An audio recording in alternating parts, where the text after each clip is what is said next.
Hello everyone, বৃষ্টির live চ্যানেলে আপনাদের সকলকে স্বাগত জানাই। আজকে আমরা প্রিপেয়ার করেছিলাম নিরামিষ থালি, আর এই থালিটা আমাদের বাড়িতে শিবরাত্রির পুজোতে প্রিপেয়ার করা হয়, সেটারই একটা রেপ্লিকা আমি তৈরি করেছিলাম। এখানে কিছু আইটেম মিসিং আছে, যেমন 5 রকমের ভাজি করা হয়, এখানে আমি একটাই করেছিলাম। আর 2-3 রকমের আরও তরকারি করা হয়, সেগুলো করা সম্ভব হয়নি। আর চাটনি পায়েসও সঙ্গে থাকে। বাট যেগুলো করেছি সেগুলো ম্যাক্সিমাম দিনই আমাদের ভোগের থালিতে দেওয়া হয়। ওটা যদি ভালো লাগে তো অবশ্যই একটা লাইক করবেন, কমেন্ট করে জানাবেন কেমন লাগলো, আর চ্যানেলটা প্লিজ সাবস্ক্রাইব করে দেবেন আর বন্ধুদের সাথে শেয়ার করবেন। আমি নিয়েছিলাম এখানে মটর ডাল, যেটাকে আমি ভিজিয়ে রেখেছিলাম। তারপরে আমি এটা সেদ্ধ করে নিয়েছি। সেদ্ধ অবস্থাতেই হাফ সেদ্ধ হয়ে আসার পর আমি কাঁচা লঙ্কা আর মূলো কেটে দিয়ে দিয়েছিলাম। তারপর দিয়ে দিয়েছিলাম পরিমাণ মতো নুন আর একটু জল। তারপরে আমি ঢাকা দিয়ে আরেকটু সেদ্ধ করে টমেটো কুচি দিয়ে দিয়েছিলাম।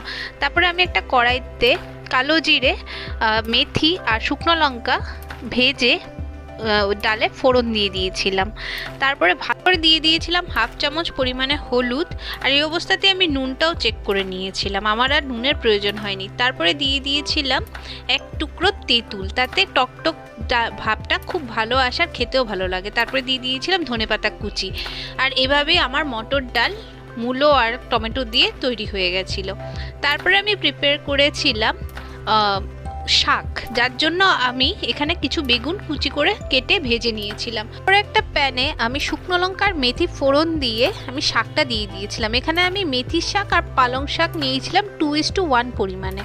তারপরে আমি এখানে পরিমাণ মতো নুন হলুদ দিয়ে ঢেকে দিয়েছিলাম। শাক থেকে নিজের থেকেই জল ওঠে, তাই আমি কোনো জল ইউজ করিনি। শাকটা ভাজা ভাজা হয়ে গেলে আমি বেগুন দিয়ে ভালো করে নাড়িয়ে চাড়িয়ে নামিয়ে নিয়েছিলাম। এইভাবে আমার শাকও তৈরি হয়ে গেছিলো। পুজোর সময় আমরা আরও অন্যরকম শাকও ব্যবহার করে থাকি। তারপরে আমি একটা বাটির মধ্যে লাল লঙ্কার গুঁড়ো, জিরে গুঁড়ো, ধনে গুঁড়ো আর জল দিয়ে একটা মিশ্রণ তৈরি করে নিয়েছিলাম। তারপরে আমি একটা প্যানের মধ্যে কিছু বড়ি ভেজে নিয়েছিলাম। ভাজা হয়ে গেলে সেই প্যানে একটু তেল দিয়ে পরিমাণ মতো নুন হলুদ দিয়ে সেদ্ধ করে রাখা ফুলকপি আর আলুটা ভালো করে লাল লাল করে ভেজে নিয়েছিলাম।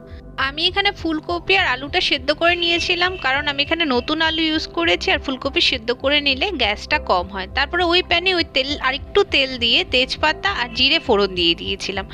তারপরে যেই মিশ্রণটা তৈরি করেছি সেই মিশ্রণটা দিয়ে তাতে অল্প একটু চিনি দিয়ে ভালো করে মিশিয়ে নিয়েছিলাম। তারপর পরিমাণ মতো নুন আর হলুদ দিয়ে ভালো করে কষিয়ে নিয়েছিলাম। আমি অল্প অল্প গরম জল দিয়ে মিশ্রণটাকে ভালোভাবে কষিয়ে নিয়েছিলাম। তারপরে পরিমাণ মতো গরম জল দিয়ে আমি ঝোল করে নিলাম। তাতে আমি দিয়ে দিয়েছিলাম কিছু টমেটো কুচি আর কাঁচা লঙ্কা।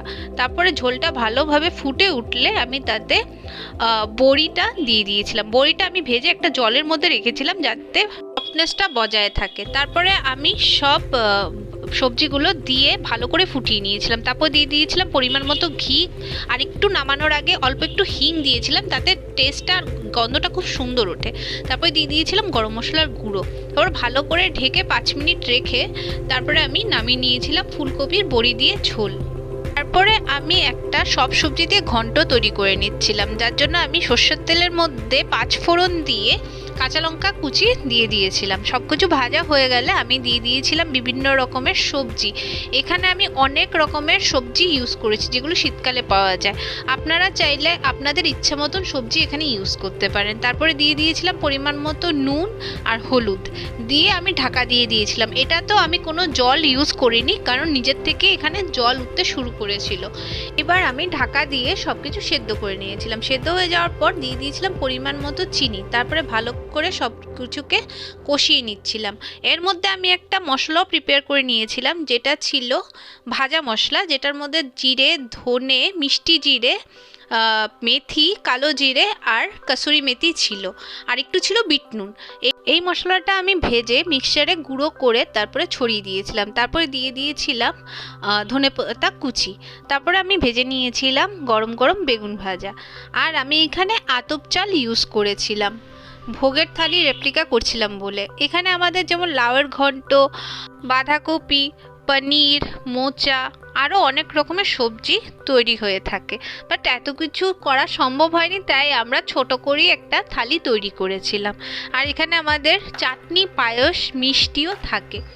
তো সেগুলো না হয় আরেকদিন, যখন সামনেই তো শিবরাত্রি আসছে, তখন না হয় যখন করা হবে প্রিপেয়ার করে আপনাদের দেখাবো।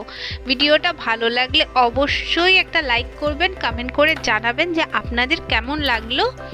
আর যদি আপনাদের কোনো সাজেশন থাকে তাহলে অবশ্যই দেবেন। আর ভিডিওটা ভালো লাগলে শেয়ার করে দেবেন, আর চ্যানেলটা প্লিজ সাবস্ক্রাইব করে দেবেন। দেখা হবে পরবর্তী ভিডিওতে।